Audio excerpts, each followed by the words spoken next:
So if we want to come up with a utility function to represent some preferences, there are essentially kind of two ways to think about it. The first is, maybe I'll do this in pink. The first is just going to be mathematical.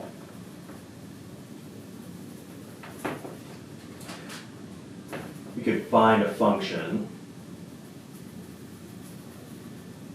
that is constant along each indifference curve,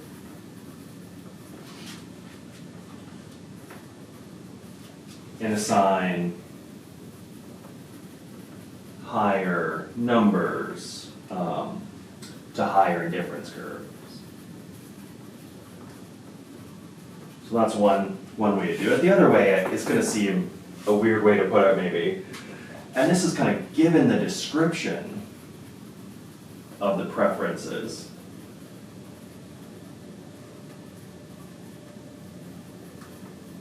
It's supposed to be an F, and this is say preferences. We're going to try to think about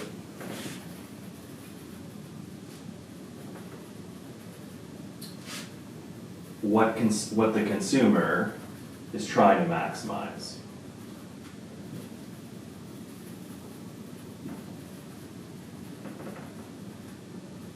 So what combination of goods kind of describes the choices by consumers?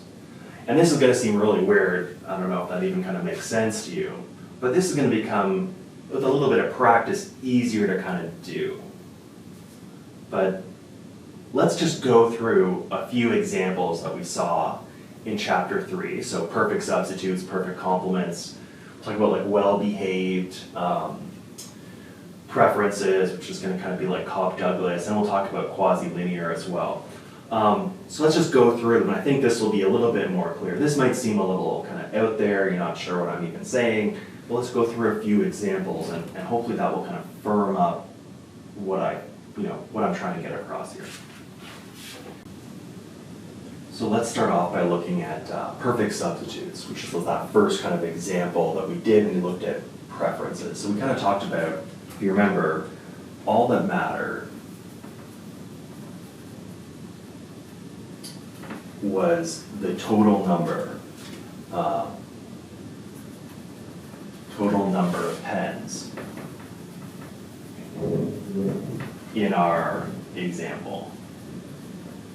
So if you remember our example, we had black and blue pens, and the person didn't care about if their pen was black or blue, just the number of pens they had.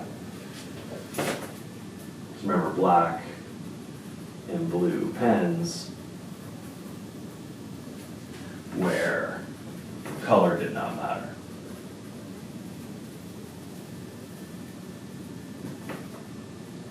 I'll just put that in brackets so we can remind ourselves what the situation was about.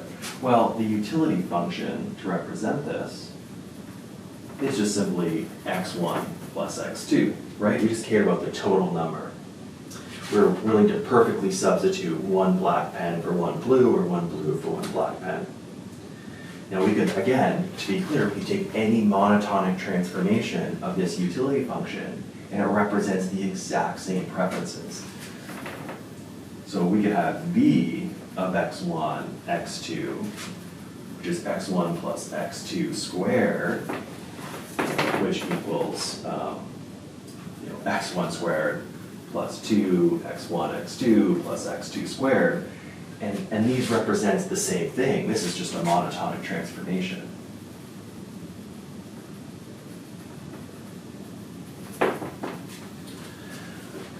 So this is the utility function if we're willing to sub 1 for 1. But what if we're willing to sub, some number for, some number of 1 for some number of 2, and it's not just like a 1 for 1 trade we're willing to make. So what about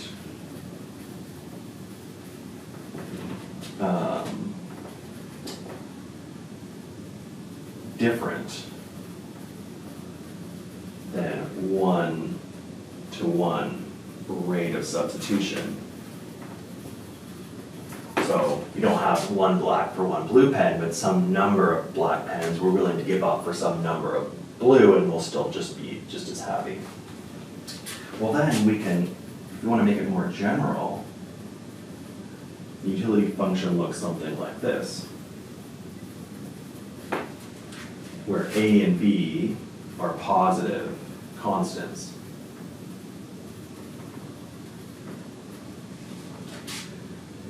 And the slope, the slope equals negative A over B. It would be the slope of this, slope of this. So for example, like slope of a indifference curve, negative A over B. If we have 2 units of good 2 to compensate for 1 of good 1, so let's say we traded 2, if good 2 is blue pens, we traded 2 blue to get 1 black, and that's the ratio they're willing to substitute them, because we like black pens more than blue, for instance. 2 units of good 2 or 1 unit of good 1. So if that was the case, well, we're just translating this, then our utility function would look like 2x1 plus x2. In the sense that, good 1 is kind of twice as useful to us than good 2. So in the sense that, we would trade 2 of good 2 just to get 1 more of good 1. Right? So that kind of makes sense with this function, right? So this is how the utility function for perfect substitutes could look. So this is the case where it's 1-to-1 substitution. And here's where it's not 1-to-1 substitution. Because it's just a more general way of thinking about it, where these A's and B's are kind of placing values on these different goods. So the second kind of preferences we looked at last time was this idea of perfect complement. So remember our example with left and right shoes. So this person wanted both left and right shoes, and having 3 left shoes and 10 right shoes was just as good as having 3 of each. Remember, we have those kind of like right angle, could be printer and printer ink. I mean, we're just getting an example of left and right shoes here. Well, a way to represent that, those kind of right angle utility indifference curves, would be through this function. It's the minimum of x1, x2. And again, any monotonic transformation of this maintains those same preferences. You're just putting different labels, just a different absolute number. But again, those absolute numbers don't matter. It's just the ranking. Any monotonic transformation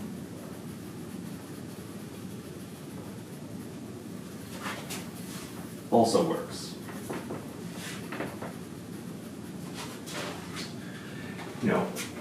Here we want 1 of each, but we can think of scenarios where it's not like we don't want to consume these in a fixed proportion of 1-to-1. Maybe it's 2-to-1 or 5-to-4 or something like that.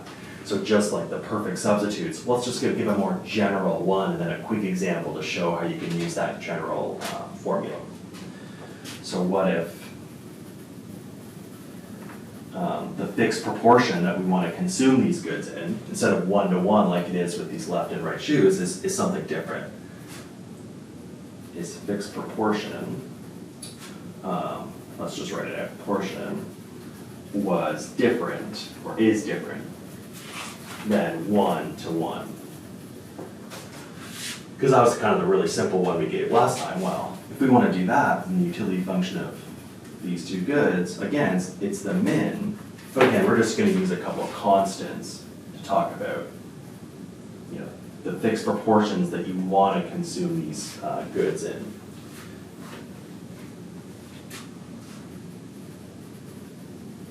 So these are positive numbers again, positive constants.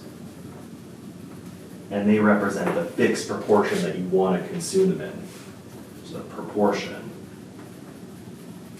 goods are consumed. So for example, if we're consuming them 1 to 1, then A is 1 and B is 1, right? But let's say, for example, good 1 is T. I might reverse them than is in the book, apologies for that, but, and good 2 is sugar. And let's say that I want 2 sugars. Whenever I drink a tea, I have 2 sugars per tea. Well, if I wanted to represent that utility function, u of x1, x2, where x1 is the cups of tea and x2 is the amount of sugar, instead of it being min x1, x2, it's going to be the min of the number of cups of tea I have, so x1, and 2 times the amount of sugar I have, since I need 2 sugars for every tea. So again, this is kind of the basic one we learned last time, where it's 1 to 1, just like with perfect substitutes. Let's introduce a more general way of thinking about this when they're proportions that we want to consume these goods together. Remember, they're perfect complements. The proportion we want to consume them together is different than 1 to 1. And then here's a quick example of how you use this formula and you can apply it to a particular scenario.